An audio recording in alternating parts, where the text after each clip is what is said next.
Que se passe-t-il quand on meurt? Je vais vous l'expliquer de la manière la plus détaillée possible. Quand vous mourrez, vous ne quittez pas votre corps. Votre corps produit une simulation que votre conscience expérimente. Ainsi, lorsque ce corps meurt, la simulation cesse d'être activée et il ne vous reste que votre monde spirituel intérieur.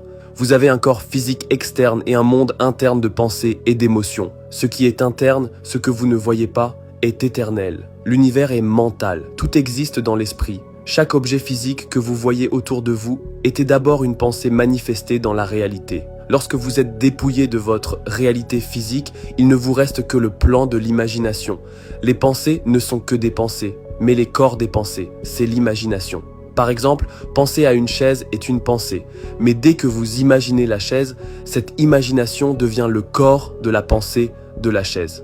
Cet écran d'imagination que vous avez dans votre esprit est une dimension qu'on appelle le plan astral ou le royaume spirituel. Selon que votre esprit soit rempli de pensées négatives ou positives, cela déterminera à quel plan astral vous accéderez. Ce que vous pensez se manifestera comme votre corps astral. Vous devez vous préparer à la vie après la mort, car vous ne pouvez pas satisfaire vos désirs physiques dans le plan astral spirituel. Par conséquent, vous devez vous libérer de toute forme d'attachement ou d'addiction dans le monde physique afin de pouvoir réellement fonctionner et ne pas souffrir du manque de satisfaction de vos désirs dans le plan astral. Pour le dire simplement, ceci est votre corps externe et lorsque vous fermez les yeux, vous avez un corps interne. Ce corps interne ne meurt jamais.